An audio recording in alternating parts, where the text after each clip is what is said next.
بسم اللہ الرحمن الرحیم۔ قابل احترام نائب وزیر اعظم اسحاق ڈار صاحب، انتہائی قابل احترام علماء کرام، مشائخ اعظام، وزراء کرام، سول اور ملٹری افسران، excellencies from Muslim countries، اور یہاں پر موجود نوجوان ہمارے بہت ذہین اور بہت قابل عربی کے طالب علم اور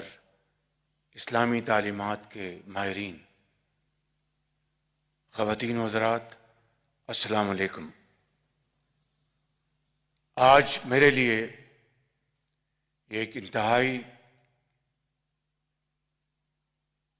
عزت کا مقام ہے کہ میں آج آپ کے سامنے خصوصی طور پر علماء کرام اور مشائخ اعظام آپ کے سامنے ایک ایسے دن اور مخاطب ہوں اور ایسے مہینے میں جب کہ اللہ تعالیٰ نے قرآن کریم کو ہمیں نبی کریم صلی اللہ علیہ وسلم کے ذریعے ایک عظیم تحفہ عطا کیا، اور اسی مہینے میں اللہ تعالیٰ نے عظیم قربانیوں کے نتیجے میں پاکستان کو ایک نعمت کے طور پر ہمیں عطا فرمایا۔ میں سمجھتا ہوں کہ یہ وہ اللہ تعالیٰ کی عظیم نعمتیں ہیں جن کا ہم جتنا بھی شکر ادا کریں وہ کم ہے۔ یہاں پر بھی محترم جناب ڈاکٹر قبلہ ایاز نے بہت ہی صراحت کے ساتھ ایک مکمل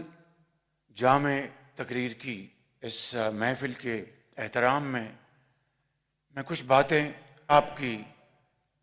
خدمت میں عرض کروں گا کہ پاکستان کا قیام کسی بھی حوالے سے معجزے سے کم نہیں ہے۔ اسٹینلے والپورٹ نے اپنی کتاب جناح پاکستان میں جو لکھا ہے وہ آپ میں سے کئی دوستوں نے وہ کتاب پڑھی ہوگی، لیکن اس نے جو ابتدائی رائے میں جو 2-3 جملے لکھے ہیں کہ تاریخ میں بہت کم واقعے ایسے آئے کہ اس طرح کی جدوجہد کی گئی، اور تاریخ میں اس سے بھی کم واقعے آئے کہ ایک عظیم ایک تحریک چلی، اور تاریخ میں اس سے بھی کم واقعات ہیں کہ ایک ملک تقسیم کر کے افق پر سامنے آیا۔ میں نے اردو میں اس کا ملتا جلتا ترجمہ کیا ہے، اور یہ حقیقت ہے، اور میں سمجھتا ہوں کہ اس نعمت کا ہم تبھی اس مالک کا، اس ذات باری کا شکر ادا کر سکتے ہیں کہ ہم ان عظیم اپنے بزرگوں کی قربانیوں کو اور ان شہداء کو اور لاکھوں لوگوں کو جنہوں نے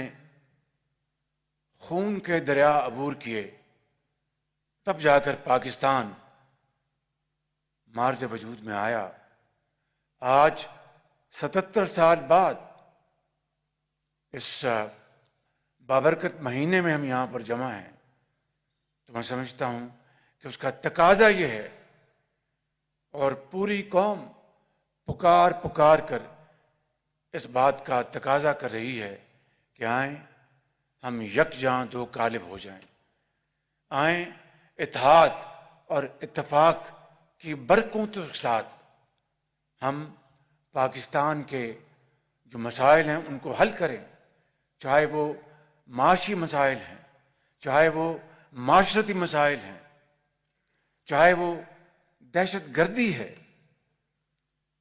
میں سمجھتا ہوں کہ اس میں جہاں پر زندگی کے ہر شعبے کا تعلق رکھنے والے فرد کا تعلق جس شعبے سے بھی ہے، اس کا فرض ہے کہ وہ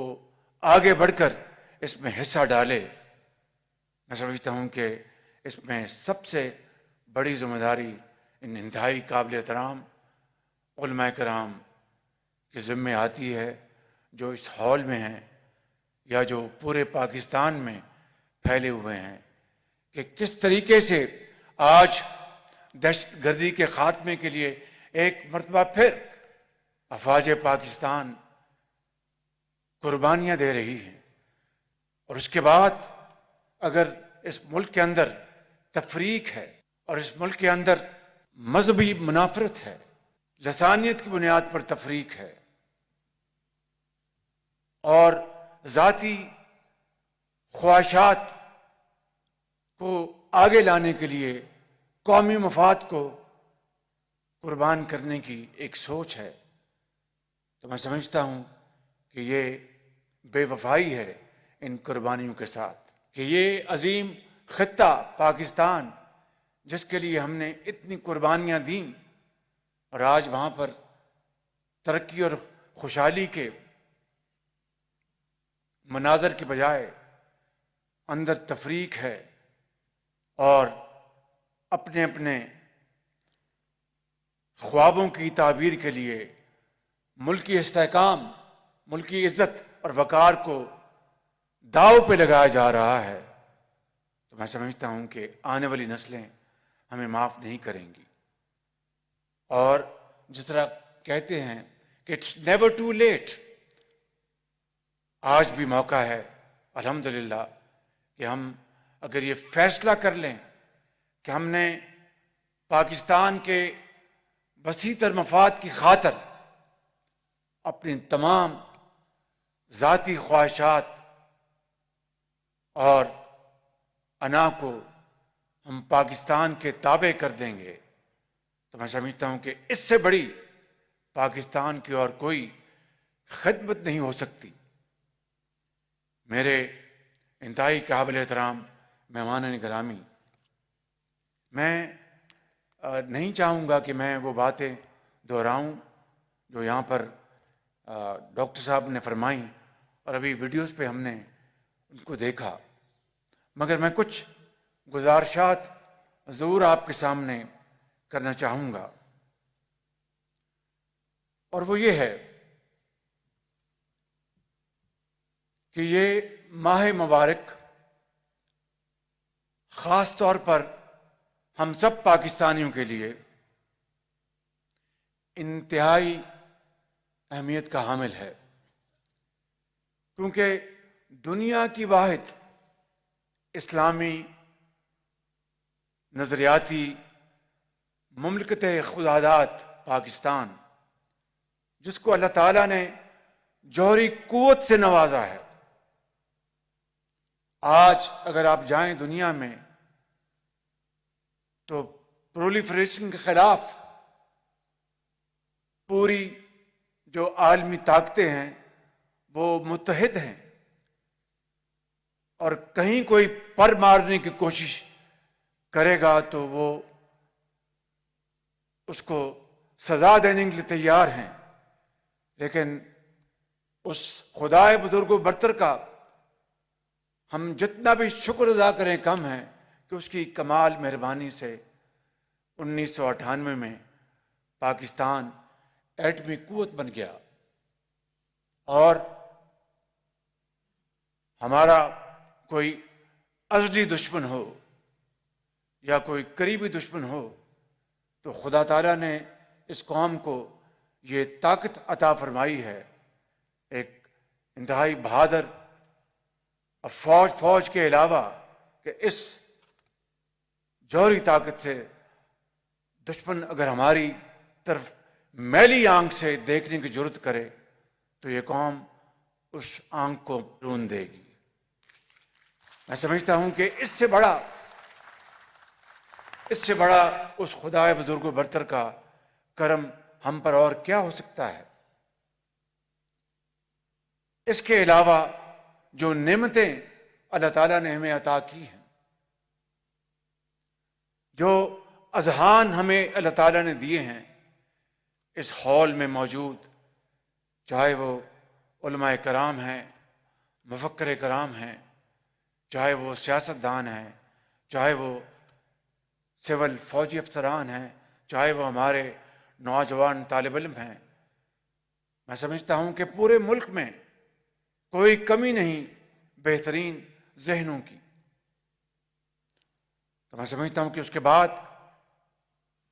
ہمیں اللہ تعالیٰ نے بے پناہ قدرتی وسائل سے نوازا ہے، اربوں کھربوں ڈالر کے خزانے مدفن ہیں پہاڑوں کے اندر، اور آج اگر دہشت گردی کا اگر ایک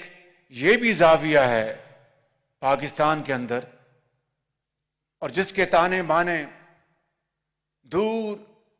تک ملتے ہیں، اور ان دہشت گردوں کو جہاں سے سیاسی اور فائنینشیل سپورٹ ملتی ہے، اس کا ایک مقصد یہ ہے کہ پاکستان اپنے قدرتی وسائل سے جو اللہ تعالیٰ نے ہمیں عطا کی ہیں اس سے فیض یاب نہ ہو سکے، وگرنہ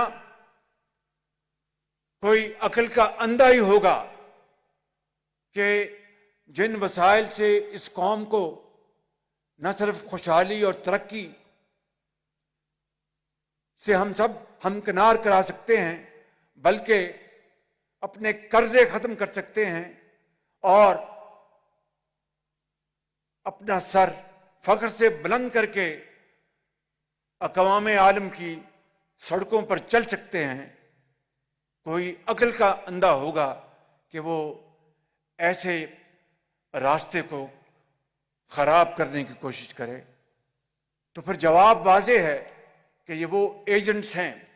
یہ وہ دشمن ہیں پاکستان کے، جو پاکستان کی ترقی اور خوشحالی ان کو گوارا نہیں، اور ان کو جہاں جہاں سے فائنینشیل سپورٹ، مالی ان کو سپورٹ اور دوسری سپورٹ مل رہی ہے، ہم سب اس سے اچھی طرح واقف ہیں۔ تو میں یہ سمجھتا ہوں کہ آج اس شہر رمضان میں ہمیں اس بات کو طے کرنا ہوگا کہ کب تک یہ خون بہایا جاتا رہے گا، کب تک ہمارے فوج، air force, navy, police, law enforcing agents کے جوان اپنے بچوں کو یتیم کر کے، اپنی جان اللہ کے حوالے کر کے اس دنیا سے رخصت ہوتے رہیں گے۔ میں سمجھتا ہوں کہ یہ اسی شہر رمضان میں، اسی 27ویں روزے کے دن اور لیلۃ القدر، لیلۃ القدر ہزار مہینوں سے زیادہ افضل یہ رات ہے۔ تو اگر ہم گہرائی میں جائیں تو اس کا نچوڑ کیا ہے؟ نچوڑ یہ ہے کہ اس رب العزت کے حضور سنجیدگی کے ساتھ سجدہ ریز ہو، اور اس کے حضور دل کی اتھاہ گہرائیوں سے گڑ گڑا کر اس سے ہم اپنے گناہوں کی معافی مانگیں کہ غلطی تو انسان ہی کرتا، فرشتہ تو نہیں کرتا، لیکن یہ ضروری ہے کہ اس سے صدق کے دل کے ساتھ سبق حاصل کر کے ہم آگے بڑھیں، اپنے ذاتی اختلافات کو دفن کریں، ذاتی خواہشات کو قربان کریں قوم کی ترقی، یکجہتی اور اتفاق کے لیے، کہ یہی وہ واحد راستہ ہے جس سے کہ پاکستان اللہ تعالیٰ کے فضل و کرم سے اپنا کھویا ہوا مقام حاصل کر سکتا ہے۔ اور حضرت قائد اعظم نے یہی فرمایا کہ کام کام اور کام، اس سے اور زیادہ خوبصورت مربوط پیغام اور کیا ہو سکتا ہے۔ اور حضرت علامہ اقبال جو تصوف کے حوالے سے ان کا ایک اپنا مقام ہے، حضرت علامہ اقبال نے یہ فارسی کے اشعار پڑھے جو آج اس وقت میں سمجھتا ہوں کہ اس لمحے موجود میں، اس عظیم دن، اس عظیم مہینے میں، تو غنی از ہر دو عالم من فقیر، تو غنی از ہر دو عالم من فقیر، روز محشر ادھر ہائے من پذیر، ور حسابم راتو بینی ناگزیر، ور حسابم راتو بینی ناگزیر، از نگاہ مصطفیٰ پنہا بگیر۔ تو میں سمجھتا ہوں کہ کتنی گہرائی میں حضرت اقبال نے جا کر بات کی ہے۔ تو آج میں سمجھتا ہوں کہ آج کے دن قائد اعظم محمد علی جناح،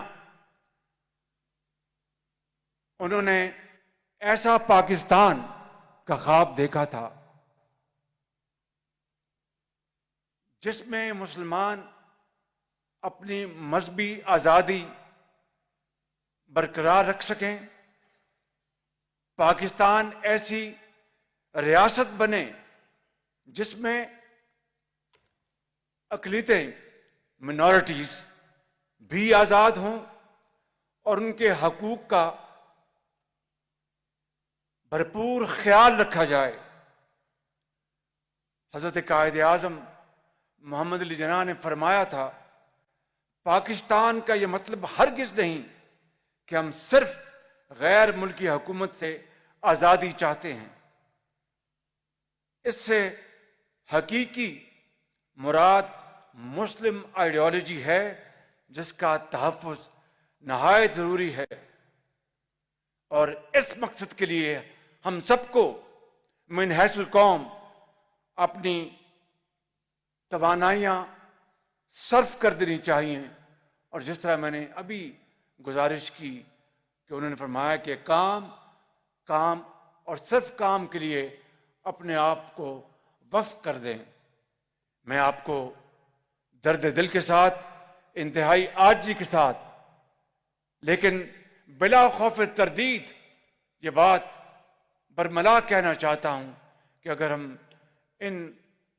قرآن کریم کے احکامات، نبی کریم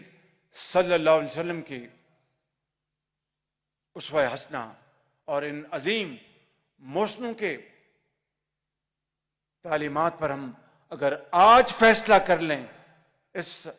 عظیم مہینے میں، تو بخدا کوئی پہاڑ، کوئی سمندر ہمارے راستے میں حائل نہیں ہوگا، اور ہم انشاءاللہ بہت جلد اپنا مقام اقوام عالم میں اپنی طاقت کے بل بوتے پر ہم انشاءاللہ اس کو حاصل کر لیں گے۔ ابھی کل میں نے ایک اور محفل میں کہا، اور میں یہ بات یہاں پر کہنا چاہتا ہوں، پاکستان اس لیے معرض وجود میں نہیں آیا تھا کہ ہم قرضے لیتے رہیں اور قرض کی زندگی بسر کریں۔ جب تک کہ معاشی طور پر ہم پاکستان کو ایک مضبوط قلعہ نہیں بنا لیں گے، میں سمجھتا ہوں کہ تب تک ہمیں اس بات کا بھرپور خیال رکھنا ہوگا کہ پھر معاشی جب تک کہ آپ کو آزادی حاصل نہیں ہوتی، سیاسی آزادی اس وقت تک وہ ایک سراب ہوتا ہے۔ تو میں سمجھتا ہوں کہ آج اس شہر رمضان کے مہینے میں ہمیں اس بات کا آج فیصلہ کرنا ہے۔ اور میرے بزرگوں اور بھائیوں، ہمارے دستور میں کہا گیا ہے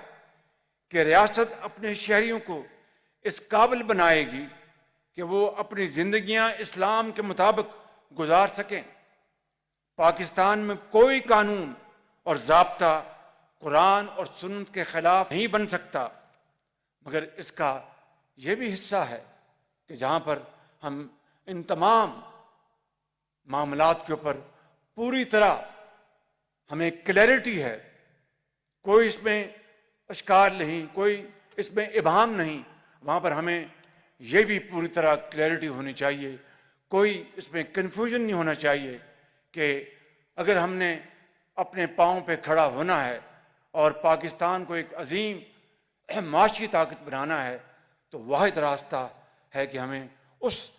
دشوار گزار راستے سے ایک دفعہ گزرنا ہوگا جہاں سے تاریخ ہمیں بتاتی ہے کہ تمام قومیں گزریں، قوموں کی زندگیوں میں صدمے آتے ہیں، دھچکے لگتے ہیں۔ آپ دیکھیے جنگ دوئم میں جاپان اور جرمنی تہہ و بالا کر دیے گئے، they were razed to ground, but then through dedication and commitment they converted their defeat into untiring effort and within 60 years touched the zenith of glory۔ یہ کوئی جادو منتر نہیں تھا، یہ کوئی ٹوٹکے نہیں تھے، یہ وہی عمل تھا جس کی قرآن بار بار گواہی دیتا ہے، یہ وہی عمل ہے جس کو نبی کریم صلی اللہ علیہ وسلم نے ہمیں دن رات اس کی تعلیمات دیں۔ اگر قصور کسی کا ہے تو ہمارا ہے کہ اس کے اوپر ہم نے پارشلی عمل کیا یا اس کے اوپر عمل نہ کیا۔ تو میں سمجھتا ہوں کہ آج کے اس بابرکت مہینے میں ہمیں اس بات کا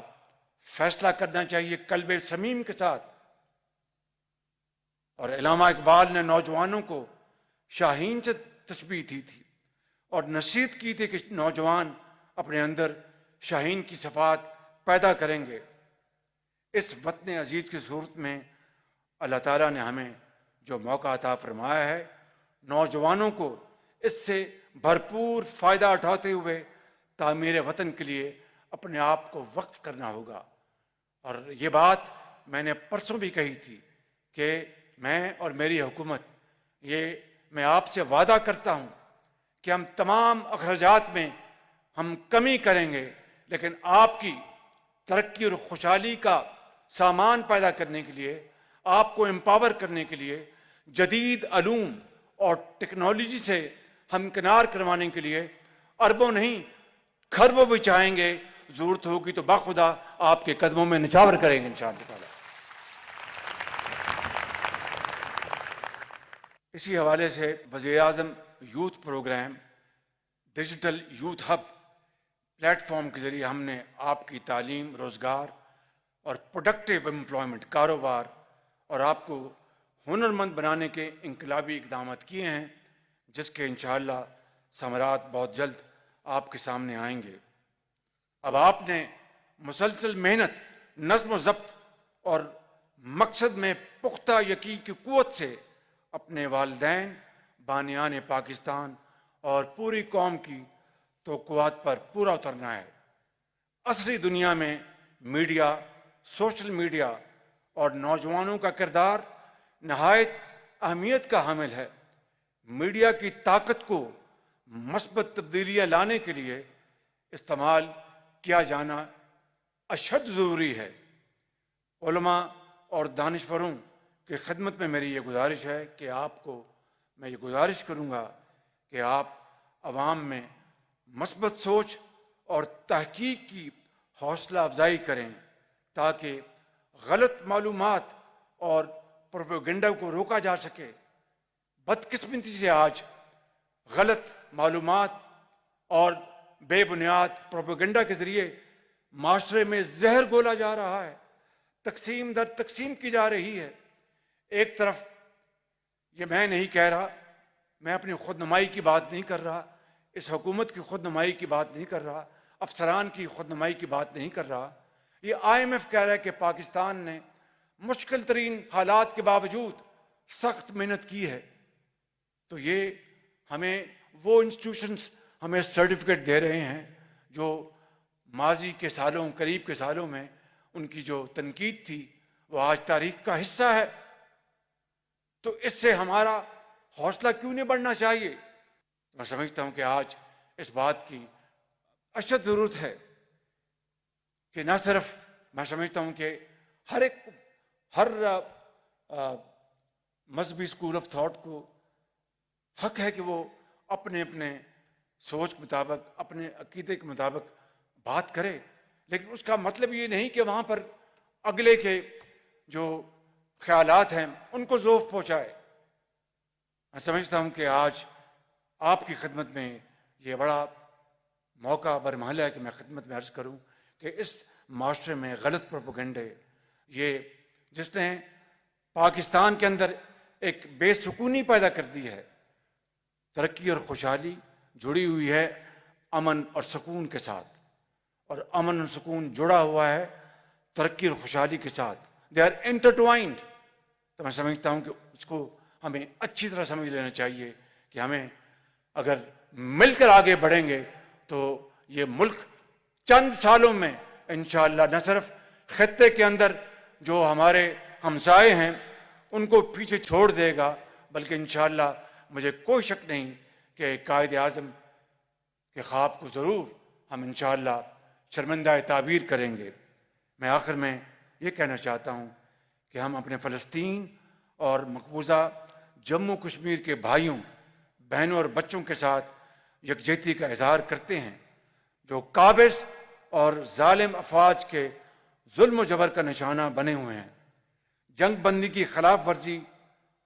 کرتے ہوئے اسرائیل نے پھر فلسطینیوں کی نسل کشی کا وحشیانہ سلسلہ شروع کر دیا ہے. 50,000 فلسطینی شہید ہو چکے ہیں. یہ سراسر ظلم ہے جو انسانیت کی برداشت سے باہر ہو چکا ہے. فلسطین اور مقبوضہ جموں کشمیر کے عوام کی آزادی تک ان کی بھرپور حمایت ہم سب پاکستان 24 کروڑ عوام کرتے رہیں گے، اور اللہ تعالیٰ کے حضور دعا کرتے ہیں کہ مقبوضہ خطوں کے مسلمان مظلوم بھائیوں اور بہنوں کو اللہ تعالیٰ آزادی عطا فرمائے. اور ختاماً یہ کہنا چاہوں گا کہ ہماری کامیابی کا راز ہمارے اندر موجود ہے. اتحاد، اتفاق، انتھک محنت اور جذبہ حب الوطنی میں مضمر ہے. اس یقین کے ساتھ آگے بڑھیں کہ اللہ تعالیٰ نے پاکستان کو اپنی خاص رحمت اور منشا سے نوازا ہے. ہم سب کی ذمہ داری ہے کہ اس عظیم مشن کو آگے بڑھائیں اور دنیا کو دکھا دیں کہ ہم محبت، انصاف، امن اور اسلامی اصولوں کی روشنی میں ترقی کرتا ہوا عظیم ملک پاکستان ہے. اللہ تعالیٰ پاکستان اور ہم سب کو اپنی حفاظت میں رکھے، ہمیں ہمت عطا فرمائے اور ملک و قوم کی خدمت کے مشن میں کامیابی سے ہمکنار کرے. آمین ثم آمین. پاکستان پائندہ باد.